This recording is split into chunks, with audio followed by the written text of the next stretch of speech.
I'm talking to you. I'm talking to you.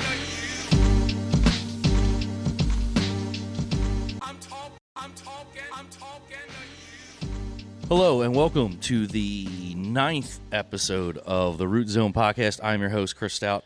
I am excited for this next episode. We have two people here today. We have TJ Jastrem and Andrew Jastrem of Jastrem Premium Landscapes and Premium Turf Care. I'm excited to have these guys on because personal connection. Obviously, I've known TJ and Andrew for probably well over about 10 years now at least. And they run their own landscaping business right here in I guess we're southeastern PA, right outside Philly, so we're in the Philly burbs. But these guys have been doing landscaping and fertilizer services and snow removal and everything in between, including hardscapes and awesome project with golf greens. And they do a lot. They do A to Z when it comes to landscaping. So that's why I want to have both you guys on here. Thank you so much for being here. Yeah, thanks, Chris. Yeah, thanks. Awesome. Let's get started. TJ, can you tell us a little bit about yourself personally? You're married and have two kids, correct? Yep, two kids, Liliana and Trey, and yeah, they're a handful. Yeah. They're 2 and 3 years old, respectively. So, yeah. Yeah. Talk about tough times growing a business and trying to be a good dad and all that stuff. And Andrew's the same way. He's got two kids and Yeah. Andrew, so how old are your two kids and their names? I got Kayla, who is 10 months, and Claire, who is 2.5, and we're, in the same boat. This is why I wanted to have, because we talk a lot about work-life balance and on this podcast and how hard people work, and sometimes work gets too busy and you can't do the things you want to do. But for you guys, it's an interesting situation. First of all, you're brothers. Yep. You run a company together. Your dad is heavily involved in the company also. Correct. Well, not heavily. I mean, he's there. He helps. Yeah, he helps helps. out. He helps a lot. So it's a big kind of family run business. I'll talk to Andrew. Andrew, when did you start with Jastrem?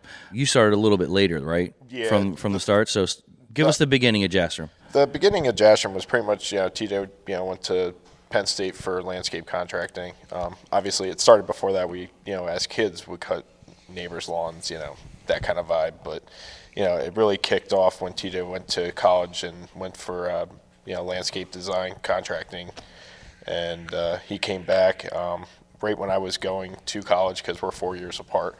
So I went to college, and he took the ball from there. He could talk about the beginning of it, but and I didn't come in until after I finished my degree and what I was doing. So. Gotcha. So I didn't know that. I knew you. I thought you guys were only 1 or 2 years apart. No, you were 4 years apart. 4 years apart. So that makes a big difference then. Yeah. So TJ, what year was that? When you graduated, you went to Penn State main campus, right? Yep, graduated in 2008 from Penn State with a degree in design build, and went to D.C. straight out of Penn State. Worked for Chapel Valley Landscape in Alexandria. Great company. I worked on probably some of the coolest stuff you could possibly imagine.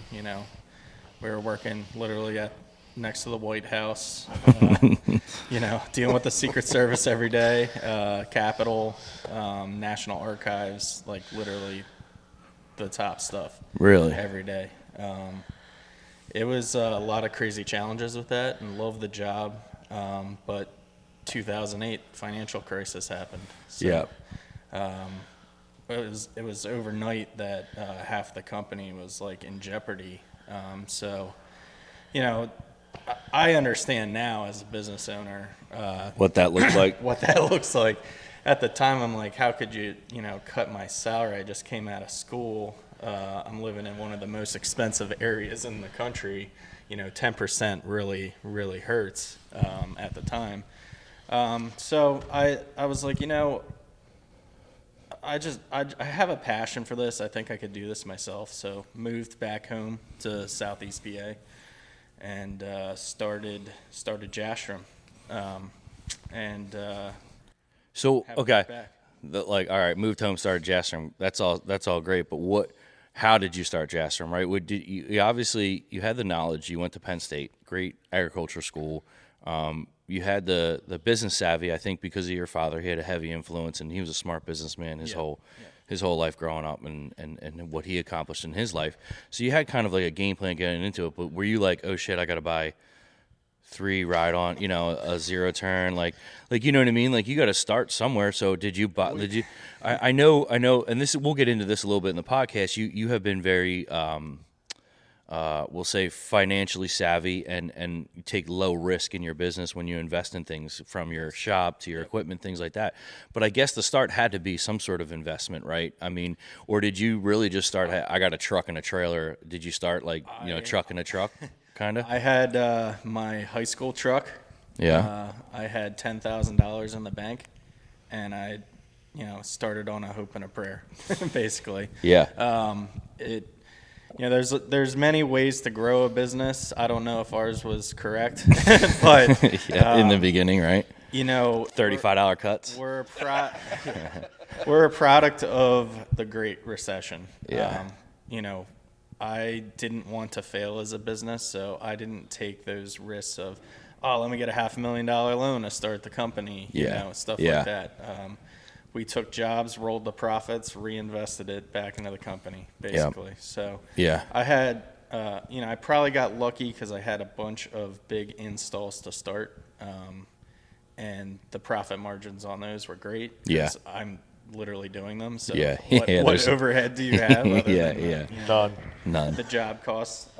Free labor from his brother. Free labor when he's home in the summers. That's how it started rolling. Yeah. Eventually I met up with another friend that had a local landscaping company and learned some of the ropes of the area, because DC and Southeast PA at the time were totally different markets. Totally different. I mean, DC is probably, even at the time, still like 10 years from where we are right now. Yeah. So it was really night and day. So I had to learn the pricing of the area, which was painful. Just trying to figure all that out. Yeah, So. but I mean, the cost, when you look at it, you can probably get cheaper plants up here than you could in DC too, right? Sure, so sure. So it was all relative, but it's still trying to figure out your market. Yeah. And it's tough because, people listen to this podcast all because we got a couple guys in the South that listen. It's like, I hear them talk about their lawns and like, dude, it's just a totally different market down there. Or even Mike Fabian from Green Stripe over in Northern Jersey. I mean, what he gets for an application compared to what we get for an application is just unbelievable. It's just the market you're in. Yeah, costs are all relative. What are you paying for guys? What are your overhead? Yeah.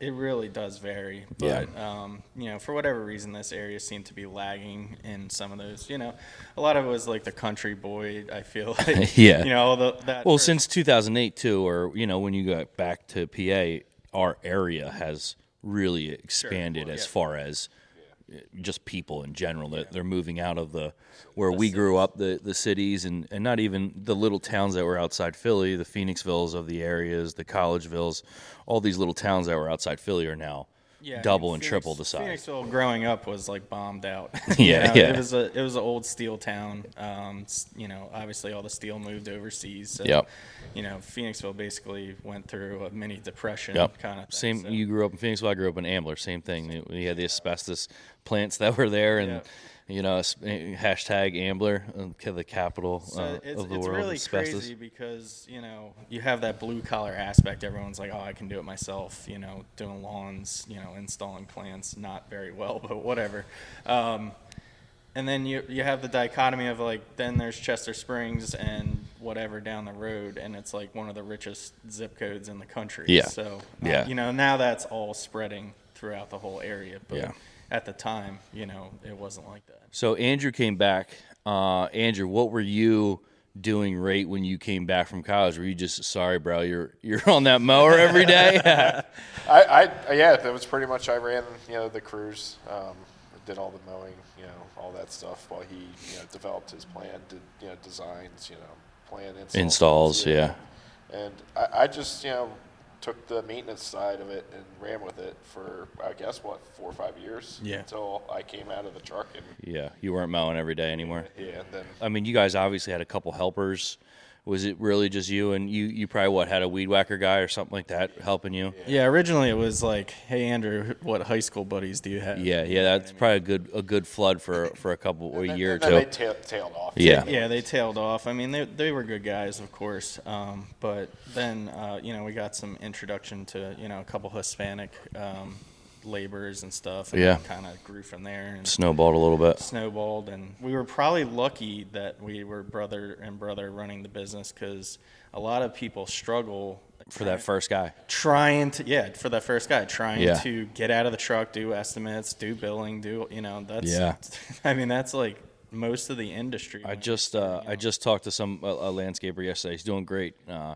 He's a couple years in, he's doing 600K. He's doing great things, but he's just not organized enough. He's just, he told me that many mornings last year he was walking in the morning and not knowing where guys were going and what equipment they needed and what products they needed. That was also the beginning, honestly. Yeah, and it's crazy that he's running a half successful business being that disorganized. And when you have your brother, you might not seem as you're way more organized than you were, obviously 10 years ago, 15 years ago, but at that point in your business, you were pretty organized. You had roles set up. You probably didn't even know it, but you did, Andrew was the grinder. He was out mowing the lawns, cutting the lawns.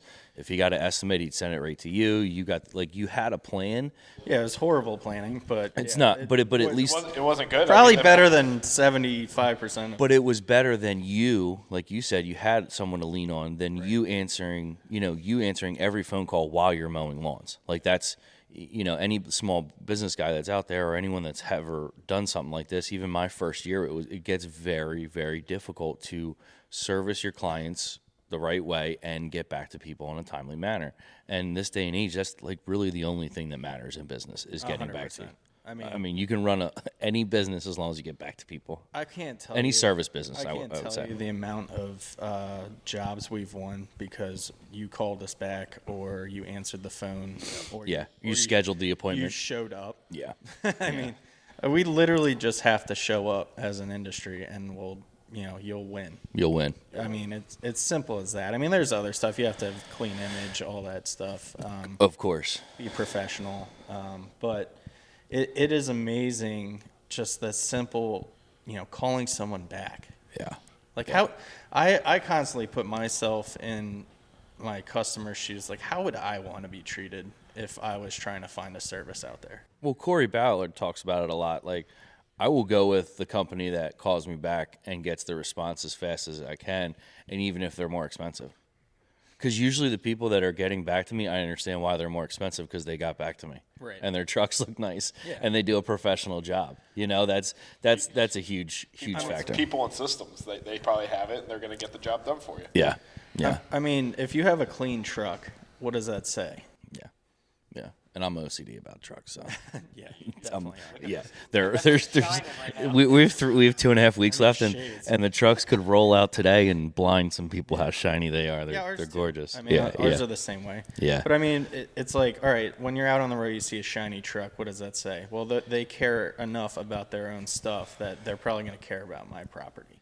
Yeah, speaking of properties, this is a good lead-in. Yeah. So you guys, you're rolling. From what I understand, you can tell the story a little bit better, but you found a plot of land, and you're like, this is a great plot of land, had a house on it, which is always a great investment, real estate.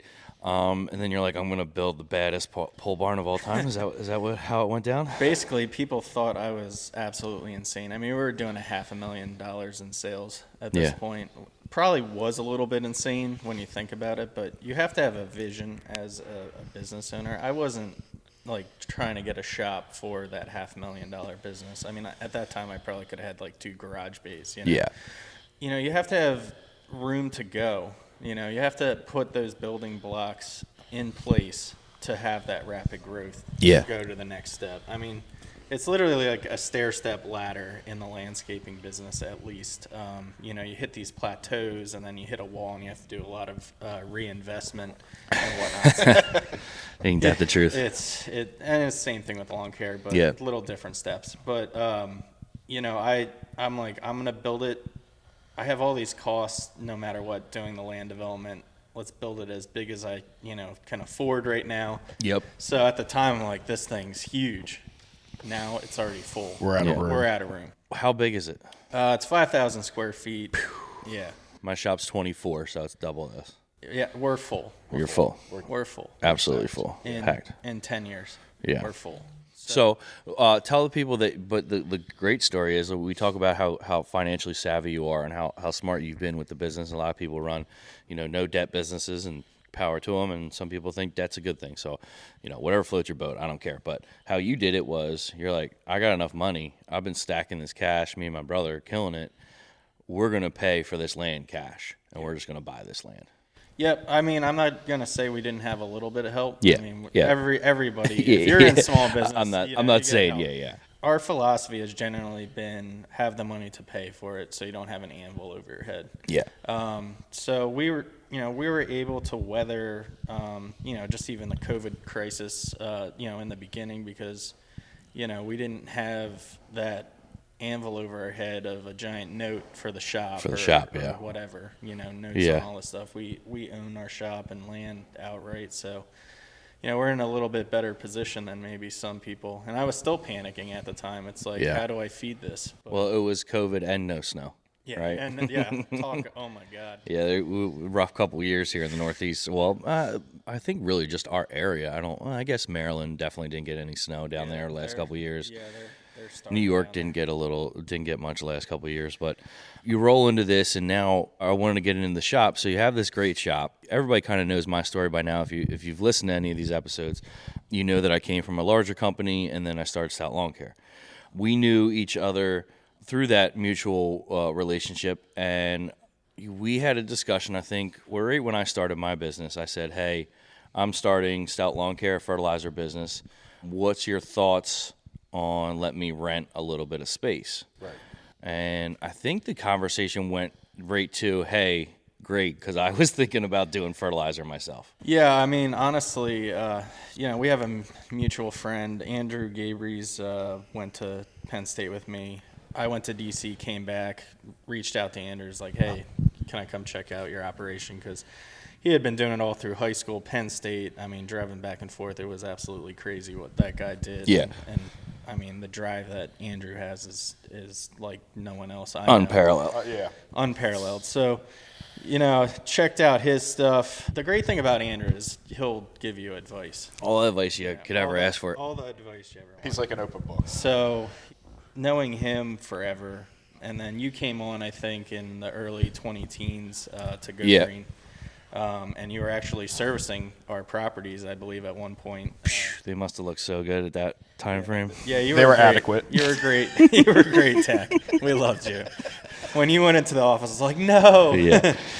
But Yeah, for those out there, I still spray lawns, all right? I'm not just here. I'm not just a boss doing a podcast, Yeah. I'm spraying lawns every day. And they're adequate. And they're adequate. Nah, they're fire. Phenomenal. My program's dialed in. But anyway, go ahead. So, I just wanted to go through that. So we'd known each other for a while. I mean, Yep. then you went into the management role at Go Green, and then I guess you started thinking about doing Stout or whatever. But Yep. for the longest time, I'm like, Andrew's my good buddy. I don't want to use the word poach or whatever. It Yep. takes, you're not taking someone, but I just have that thing. Like, I'm not gonna take one of my buddy's guys. yeah. But I'm like, man, I wish if there was ever a person to start a company, it's Chris Stout. Yeah. Well, I got into it real deep. I really liked the lawn care aspect. Coming from Scott's, the big conglomerate, and my past life being a chef, I jumped into it and I really liked it. And like you said, the first couple of years I was outside spraying, and that was really cool. And that's when I really learned about turf and how to actually manage turf. Yeah. And then when I got into the management side, that's when we started working, I guess, more heavily together because I was doing your scheduling. I was, new calls, all that stuff. And, that's when I really dived into lawn care and really got into it. Started to go, and like you said, Andrew was great. Took me to a bunch of conferences, took me to every webinar, seminar that you can imagine, and self-educated. Yeah, I mean, Andrew's a great guy. We're great friends to this day and hope to be for a very long time. Yep.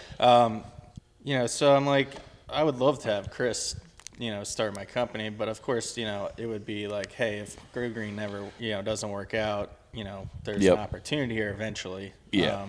And it's funny, you came, we were thinking about finally doing it, and you came to me and were like, hey, I'm starting up my own company, and, I know you have a relationship with Andrew, and could I potentially do that stuff for you? And I was like, well, funny story is we were going to take it back and start our own company, Premium Turf Care.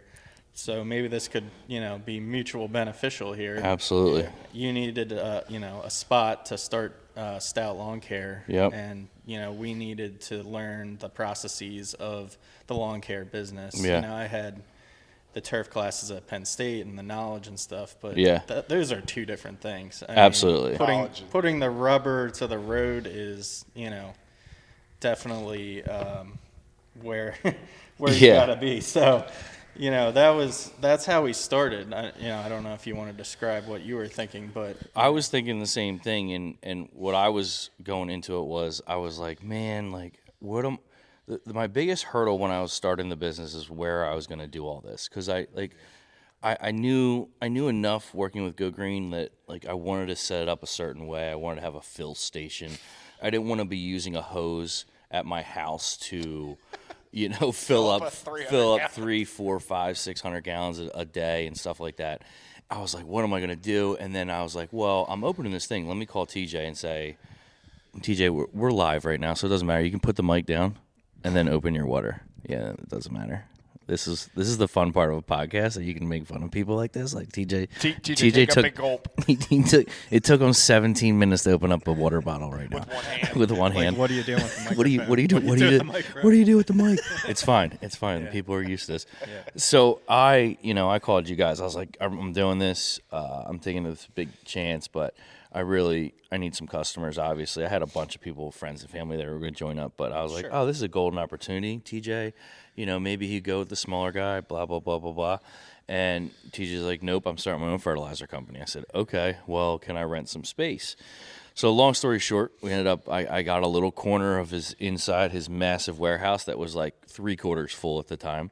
And then we bought a shipping container, a small little 18 foot, something like that, 20 foot. Yeah, I think it's a 20. Shipping container, ran some hoses, bought some equipment, and that spring we ran Stout Lawncare and Premium Turf Care out of the same little shop. Same fill station. Same fill station. So for those out there, man, networking is important. I would speak for Stout Lawncare and myself that situation couldn't have worked out any better for me as Stout Lawncare. I was able to start, do 1 truck a day, fill it up, do what I needed to do, and be out of there and do my production and stay out of your way. And I think that you were able to watch how I did that and were able to do Premium Turf Care pretty effectively.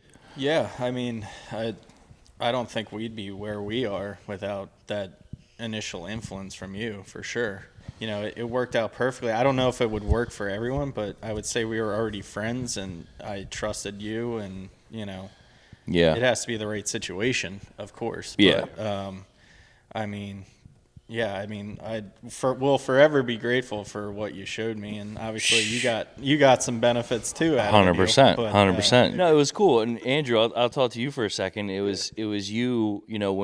When I was there. That was the first time when TJ came to me and he said, "Hey, Chris wants to rent a spot," and I was like, "Who's Chris?" Because TJ was always dealing with Go Green. Back in the day. I'm like, oh, what does he want to do? TJ was like, "We're gonna collaborate and start our turf care with him." And it's kind of the same concept with the mowing. You were like kind of the guy that got mowing started, and then when fertilizer was kicking off, Premium Turf Care, I went and jumped. You jumped. You were kind of still dabbling in mowing, helping with scheduling and all that, but you jumped into turf care, and we were out a lot together, spraying lawns together in the beginning. But that's a pretty, and now since then, that's primary. Almost your primary role there is really running the fertilizer division, correct? Exactly, I do pretty much. And that's cool. I mean, I love it. I love to hear that's how it's evolved. And from your side of it, Andrew, what did you like about fertilizer, that side of the business, and what have you learned since I left 3.5 years ago there? Honestly, you were instrumental in teaching me a lot. I mean, I guess I would ask you questions 4 or 5 times a day I call you up. Hey, what do I do here? What do I do there? But and I appreciate that wholeheartedly. Yeah. Thank you. TJ had the background knowledge on turf grass, and he taught me a lot too. It's just I love seeing pieces move, and with turf care, with the lawn mowing, you have crews out there, but I love to see an operation move. Like I love seeing trucks in motion. So that's what I like. I like the scheduling part of it. I love meeting with customers.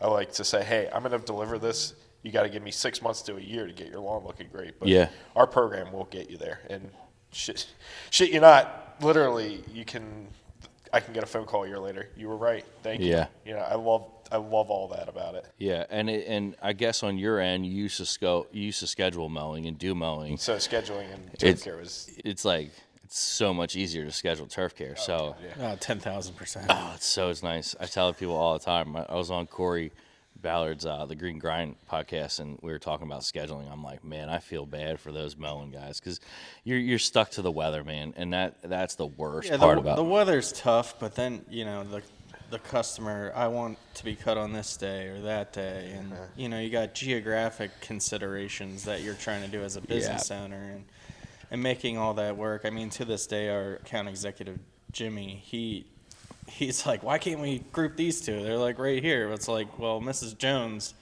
if we came on a Wednesday, you would not want to hear the voicemail. And Mrs. Jones gets a spring cleanup, a fall cleanup, mulch every year.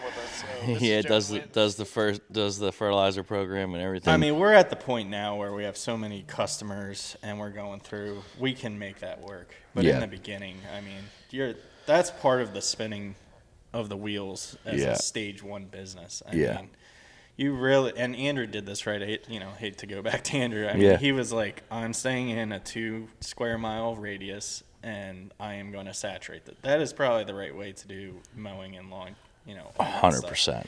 Especially mowing. Mowing. If you don't have route density in mowing, I just talked to a young kid up here in Boyertown, 20 years old, man. I think, people are talking about generations are being lazy, but I'm going to be honest with you. I've met a couple 20, 19, 21. I don't know if maybe it was that, we're in our 40s, you're, 30s, but that 35 to 25 crowd, I agree with everybody. I don't think watch it. But that crowd's a little, they want everything handed to them, but there's this younger generation that's younger. I don't know what they're a little bit because my cousins. After me, it's forget about it. But my cousins who are graduating and have graduated, man, Elena's got 3 jobs. She's a camp counselor. She works at an ice cream place. And she's a full-time student at the University of Maryland. Comes home and does camp also.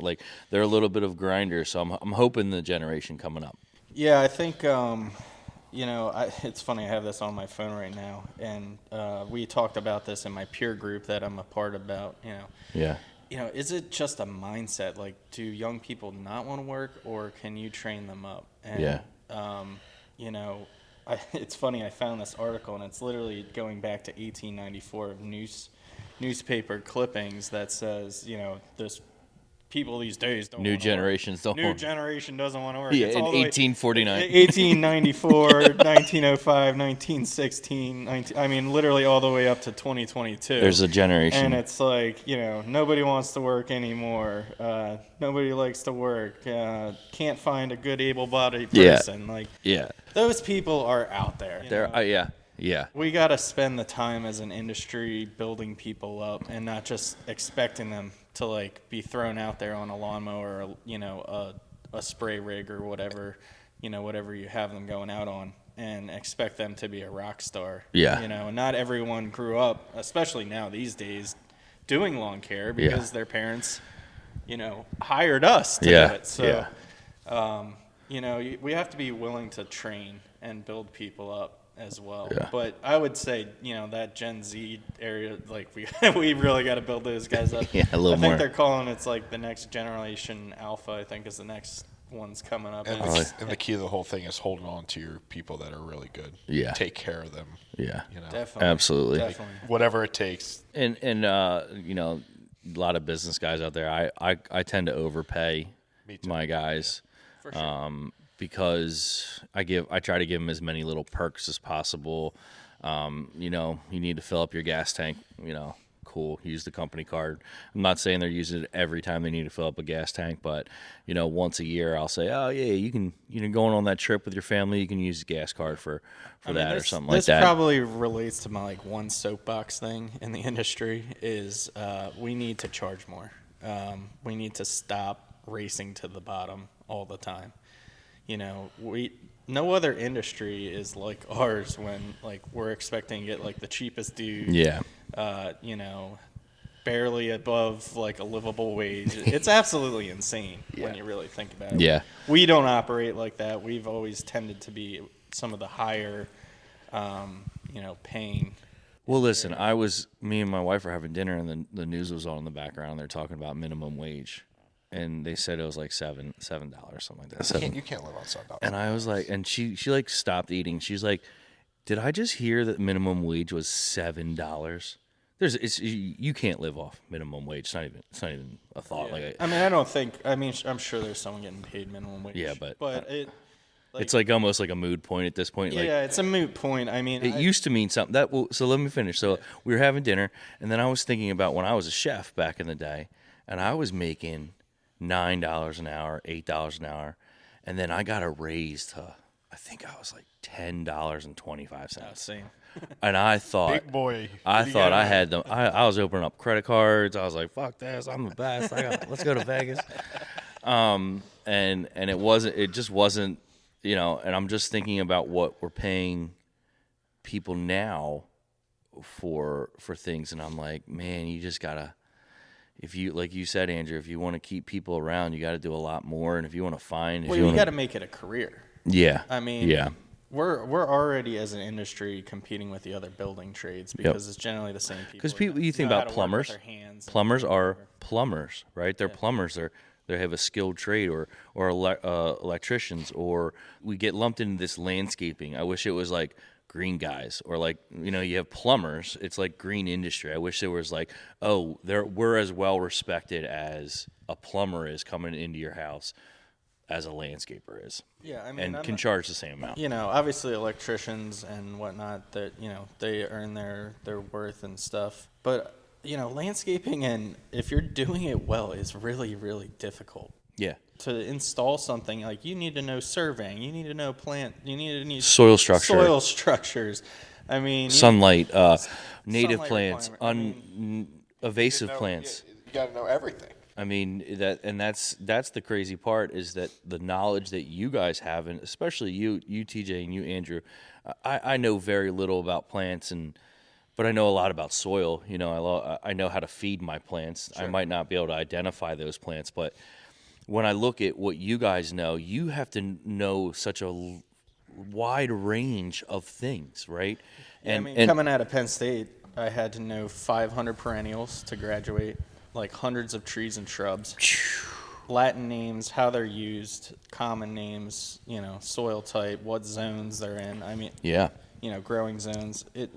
That really helped, start the company, because I had that base. Props to Penn State for a great. I mean, I had to know soils, irrigation, surveying, business. I mean, not a lot of places teach business for landscapers. Yeah, well. But not a lot of high schools teach business either, which is a goddamn crying shame. It's a shame. Really, how to balance a checkbook, how to take out a credit card. Anyway, but interest rates. Back to I'm bitching a lot on this podcast. And handle a credit card. I understand. Because you can rack it up and say, listen, what do I do? That 29%, that's a bitch when it starts hitting. It's called pay it off every month. Or tear it up. So to jump into, a little bit different topic here, I really want to get into the dynamic of you as brothers. I know how that can be sometimes, and honestly, the dynamic of having your father heavily influenced too, because he's a different generation. He thinks differently than we do. They marketed differently. They ran their businesses differently 30, 40 years ago. How has that influenced you guys? I know your dad has good influences on you, but has working as your brother and your dad, has that led to some not arguments, but some disagreements on how you want to take the business and how far you want to go and where you want to go, how you want to market? Because I think how you wanted to market and how you wanted to do the business was probably a lot different than how your dad thought it was going to go, or and then you got to throw, Andrew graduates college and is like, yo, I'm in this that's too. where it starts. Where he was building the building, I was doing the summer work, but he made me 50% owner right then and there when we did the building. We bought the land together. So Yeah. that thank you to him, because he didn't need to do that. It was his baby, but he, I guess, appreciated me working for pretty much free every day. I mean, he got paid. Don't get me wrong. But, Yeah. I mean, Minimum wage. Yeah, it probably $7.25 the an hour. hours ended up being minimum wage at the end of the day. But that was a little tough pill to swallow, because here it is, your baby basically.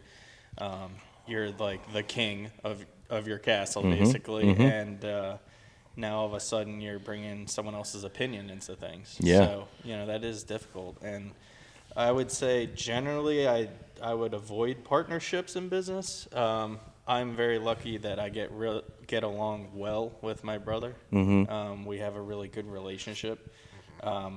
Getting back to my dad and stuff, he always preached, family first. At the end of the day, you only have your family. Yep.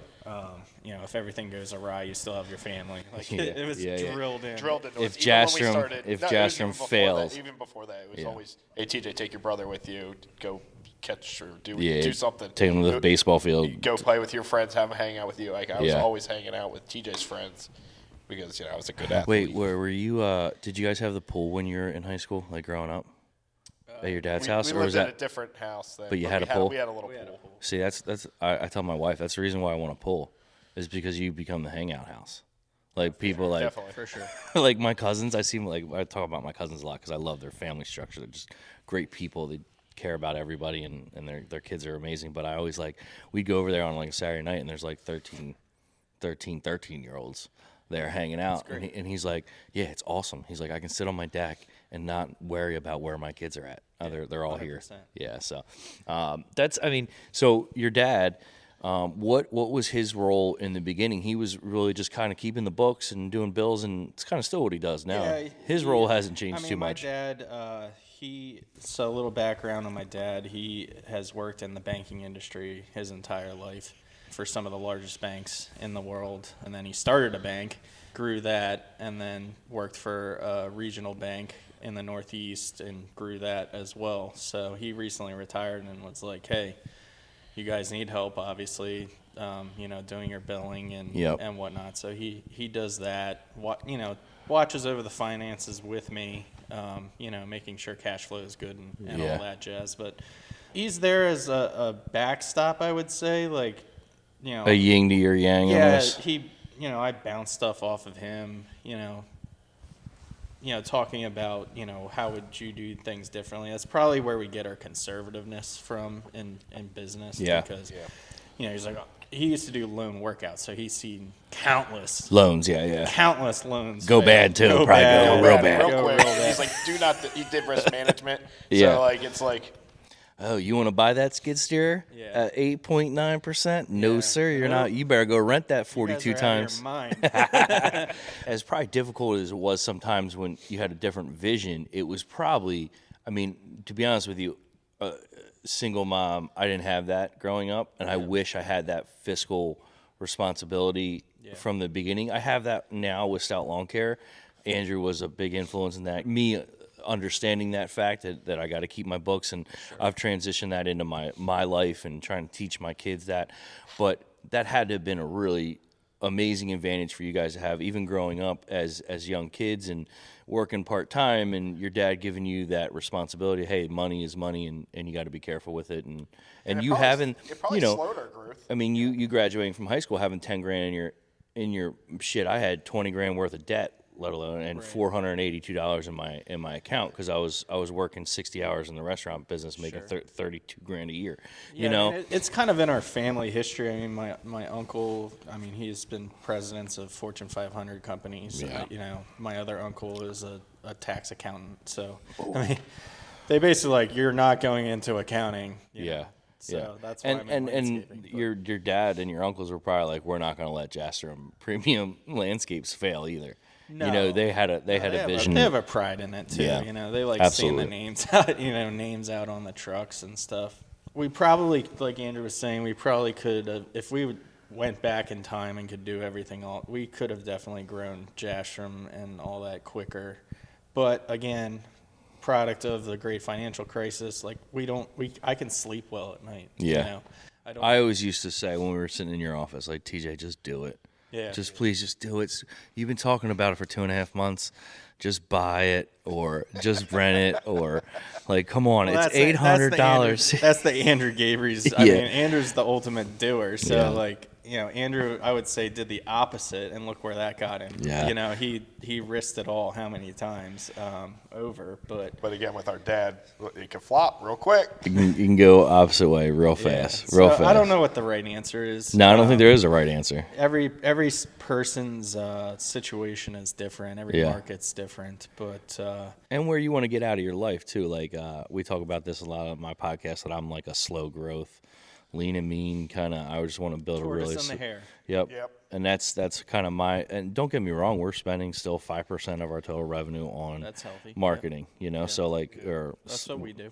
Yep. So it's not that I don't want to grow, but I don't want to take these elevated risks because I like where our business is at right now. And I think you've gotten to, you know, I think when I was there, you were pretty hectic. Then you hired Jimmy, and then, you know, you got the H2B program in place. Yeah, we started growing pretty quickly. And then since then, but you guys, even talking to you over the last 2 years, you seem a lot more relaxed. You seem like you have these systems in place now, and you're just now we're doing this podcast on a Friday morning. You know, it's nice that you guys aren't worried about getting salt trout. Yeah, you don't. Well, not even that. You used to be out there helping what's his name put salt spreaders on. You know, you're not doing any of that stuff anymore, and it's probably a good feeling for both you guys that you've gotten to this point. And now it's time. You know, TJ, you can now look back on your books and really define your profit and loss and really be focused on how you can grow the business. And that's huge now for you guys. I wish I had the advice. I would have gotten a CRM like way long ago. Yeah. We have Aspire. You know, I know you guys use Real Green, correct? Yep. Hashtag if anybody wants to sponsor this, I don't use Aspire, but you can sponsor this podcast. That's fine. I'll have TJ on it once every couple episodes. But on a real note, WorkWave, I know people from WorkWave listen to this podcast and Real Green, so you guys should definitely have the Root Zone sponsor the Root Zone with Turf Care. Yep. And I would say it does have its limitations. It's more geared towards landscape and design build. But, I'm hoping and I'm seeing some things coming out that is going to make some changes towards that. Yeah. So hopefully it will work better. And you guys use Captivated, correct? Correct, yes. Yeah, so hashtag Captivated out there. My man Karsten, and what's the main guy? Bill? I think his name's Bill. Yeah. They should definitely sponsor this podcast. I'm going to send this right to them. You sent us Captivated. Great service. Oh my God, great service. Captivated is awesome, and there's a lot of. I mean, I'm sure Aspire has texting incorporated. They just added it in, but it's not the It's not Captivated with the Captivated. templates and the. I tried to get them to meet the Captivated and Aspire. Yeah, so they can. Aspire's like, we're already working on this on our own. Yeah. But good news on Captivated front, they are starting to dive into the phone hosting. What's that called when they host your phone? Like a call Provider? Yeah. They're going to provide the calling. So Nice. if they're as good as they are with texting, I'm hoping that the call metrics and everything they're going to do with calling are. We were just talking about that internally about having a 2:00 call in with all the crew leaders or whatever, so we know where we're at for the day. Yeah, I like that. that. Yeah, so, you know, if I was doing this all over, get a CRM earlier. Yep. Join a peer group. Join a peer group. That 2:00 call in, my buddy Adam Callison out in St. Louis, he does that with his crews. That's smart. I mean, it's like, all right, where you at? How you doing? Do you need anything? Yeah. Finish up your What's job. holding you up? If we sent more guys to you, could you get done today? Yeah. You know, then you at least know, hey, that job tomorrow, we're going to have to bump that. Yeah. Or, hey, no, he's going to finish on time. Yeah. Get the materials ready for him, you know. And so you're just calling your crew leaders, not the crews. Yeah. And it's short. Yeah. It's 5-minute call. Yeah. Because you don't want to, you don't want this to be like a 20-minute meeting. I'm trying to translate that to the fertilizer world. So I guess it's this. I kind of do the same thing with my guys a little bit differently. I always have them check in at the end of the day.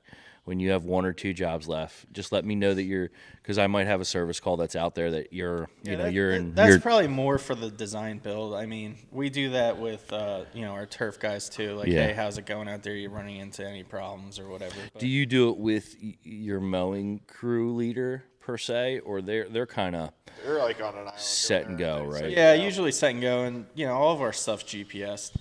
Definitely get your stuff GPS. Yeah. So you can see where they're at on the route. Yeah. Aspire, it highlights green what house they're at. So, we can tell if they're on track or not. Yeah. But yeah, I think a check-in's always good. Like, hey, the mothership is watching you. Yeah. Making sure everything's good. But no, but it doesn't hurt you guys if you got, even you two, you got a big job that needs a yard more mulch.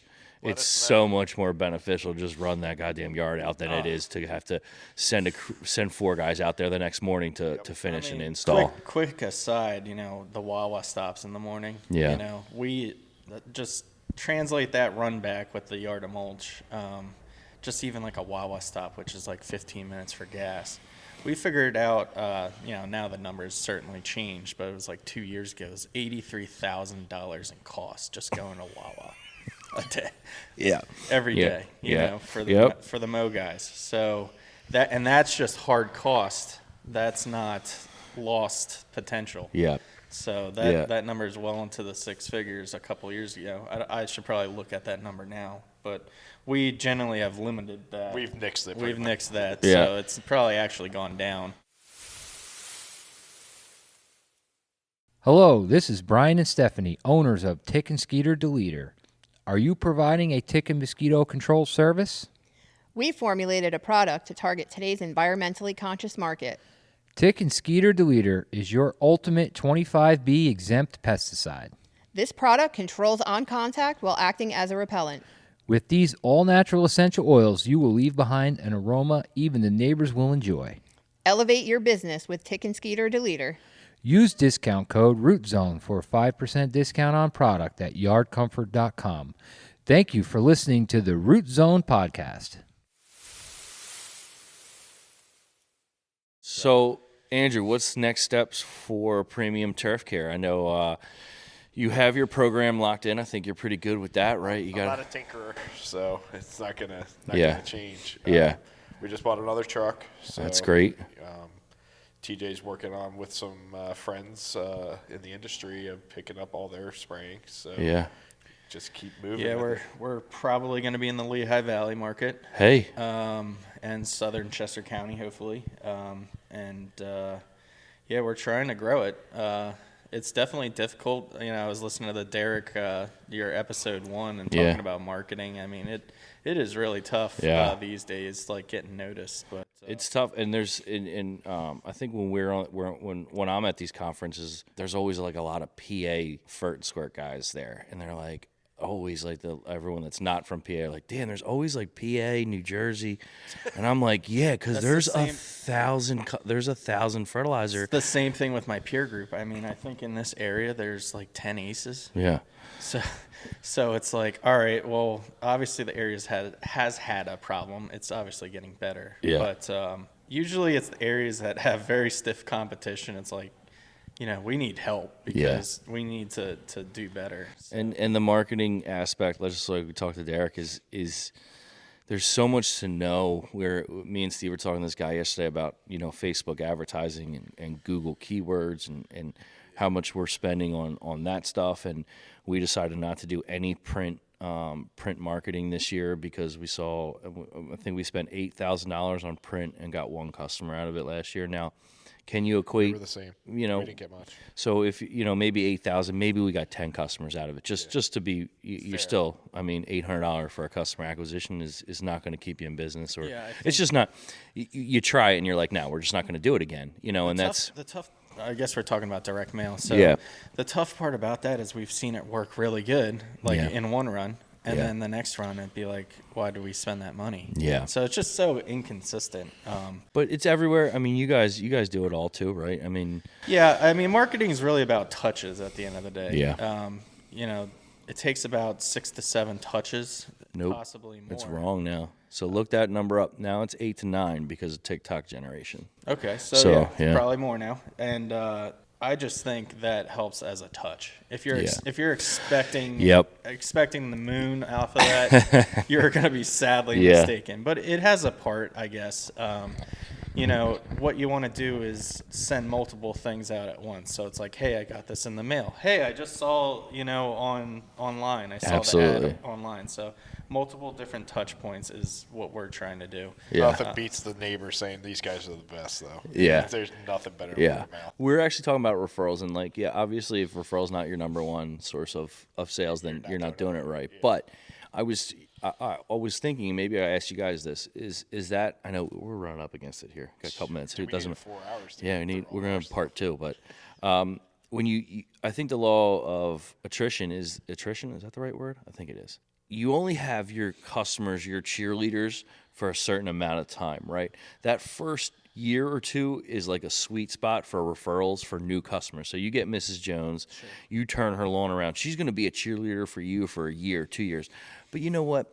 Just like everything else, just like the emails I get, just like the Facebook posts I get numb to it. I get numb to the sports complex saying that they have a free deal or they're doing new things or something like that. I get numb to it, and I think that if you don't keep on bringing in new people that want to refer you, you know, that's why new sales and direct mail, all that's so important. Is you might not get the direct sales, but you're getting maybe a year later or 2 years later, you can't even look at that number, but you might have got 4 referrals from that money mailer from Mrs. Jones. There's no way to track it. Yeah. We've all tried it. Yeah. And Steve, we had a conversation yesterday. We were talking about Google and Facebook. He said, it's all bullshit. Yeah. It's all bullshit. So there's no rhyme or reason but to do it all. I mean, it's just about being seen out in the marketplace. You know, your trucks are nice. Your lawn sign's nice. You know, your work is nice. Your uniforms are nice. Your uniforms are nice. They see you driving by. They see your Facebook posts aren't pixelated. Yes, your Facebook posts are well thought out. Like, get a nice iPhone or camera or whatever you got. And I was looking at someone's Facebook page, a bigger landscaper around here, and their last Facebook post was last year when they were selling aeration seatings, October 6th. Yeah, I mean, you should at least be doing it weekly. And I struggle with that too. Now, I gotta say though, I mean, I've come across a bunch of customers who've left like a bigger conglomerate, like a True Green or a Green Lawn. Yeah. And they said, "Are you gonna call me every week like they do? Because I don't want to deal with it." Like there's too much at some point when you have a customer to how much you reach out to them. I'm like, no, if you don't want to hear from us. We'll set it and forget it, right? Set it and forget it. Yeah. If that's what you want, but. You know, I mean, at the end of the day, a lot of people just want their stuff handled. We're a little different than probably some of the models in the industry is we include a lot of the stuff. Now, it's in the price, don't get me wrong, but people really don't want to get like the 10 phone calls during the year. No. You know.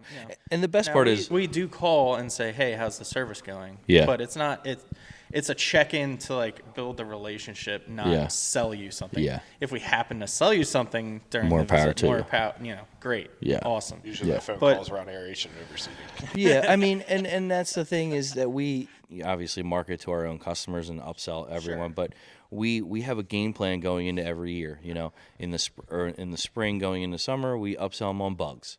You know, outdoor insect control or indoor insect control. In the summer, we're upselling on fungicide. In the fall, we're doing it for aeration seeding. We're not calling them to do, hey, do you need lime control? Do you need grub control? Do you want fungicide? We're sending four emails, couple contacts, fine. You know. But to the social media point, I tell these guys all the time, man, if you're not posting, you know, there is an off season, but for you guys, there's not an off season. You guys are doing work right now. So, you know, posting your snow removal stuff, like, dude, you know how many views you get with that people love seeing snow get pushed. And to everyone out there, we do it in the off season. We're doing 1 or 2 posts a week. And then as soon as March 1st hits, we're You're really good every at it, by day. the way. Thank you. You are. Yeah, I mean, And that's Steve. It's a full-time job. I mean, 100%. 100% it's a full-time job. And if you look at any of the big companies out there, they're all hiring for social media. Yeah, They're all fake pictures. They can be. Well, that's that's the SEO problem. Don't use fake pictures. I mean, people can tell when it's not real. I mean, use your own work. Yeah. That's like half-assing stuff, in Yeah. my opinion. Like, do it the right way. But, you know, I'm just a big proponent of being seen. Yeah. And, you know, like you've said many times to me, it's signs and lawns. Signs and lines. So, you know, let your work speak for yourself. Obviously, do the social media stuff. But, you know, the more signs you can get on the lawns, the better you're going to do. And answer your phone and actually meet Neighbors with the customer. talk. You know, you got the neighborhood Facebook groups and stuff. Yeah. You know, Yeah. they're more likely to trust their neighbor. You Yeah. know, like, hey, look at this great work. I believe that's episode 4 or 5. We had Chris Lurch on from Hello 422. We went into it deep on, and even 2 episodes ago, we had Joe from Royersford Fence Company. You guys know Joe. And the crazy part about Joe was I looked at his website before I did the interview, and it's like very basic. And he knows that, very, very basic. I'm like, how do you know, because it's a different business. It's not reoccurring. He has to find the next fence project. He has to find. I'm like, how are you doing this? And he said, dude, I've been on Facebook since it changed over from MySpace. And he's like, since people switched from MySpace to Facebook, he's like, I've been on it. And he's like, I have a marketing machine with that exact thing, those Facebook groups, everything. He's like, I get handed work. He's like, I'm 3 weeks out on estimates right now. The Facebook groups are the greatest thing for a business in the Yeah, local area. it's basically a referral. Speaking of Joe, like, you see, hey, I'm looking for a fence guy, and I'm just scrolling. He literally can. His name's up there 15 times. Oh my God, he is the best of the. It's unbelievable. It's really cool to watch. Like you look at these groups and like, hey, just moved in the area looking for a fence company. It's like Royersford Fence, Royersford Fence, Royersford Fence, Royersford, and then it's like Monco Fence, and like, who are these guys? Monco Fence, and it's like They're probably great guys. But and that's me and Kevin Salters were talking about that. Once you get it rolling, it really is a marketing machine. But anyway, we're rolling here. We're gonna have to do we'll do like a midsummer check-in. But listen, real quick, how can people get a hold of you? First, I like to put it out there that we're not on this podcast to make any money, and this is not an upsell of any sort. I know TJ and Andrew are an open book, and they'd love to help anyone out there that's in the same situation. Maybe there's some landscapers out there. I'm all about networking. I'm in peer groups. Those are all open. Obviously, you don't want to give away like the company's secrets, but not that we really have any in this industry. But they can certainly look up jastremlandscaping.com. Our numbers there, our emails are there. Yep. Premiumturfcare.com. We're on obviously Facebook and Instagram at Jastrem Premium.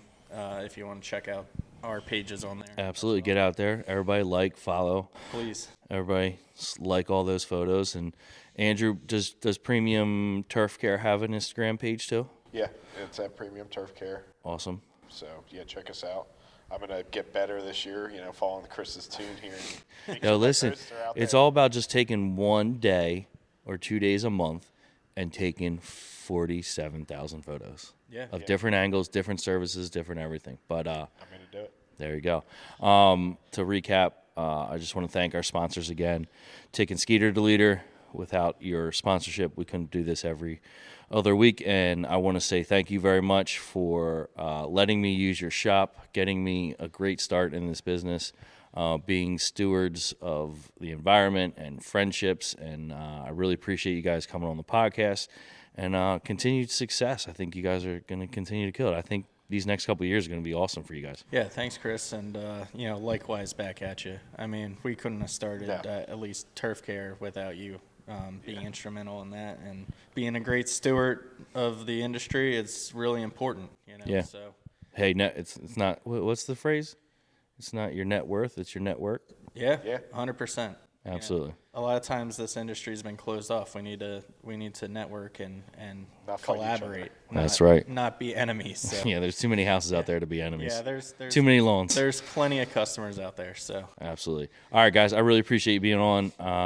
Everybody back to work. Everybody back to work. Everybody listen up. We air these every 2 weeks. Keep listening, like, follow, subscribe.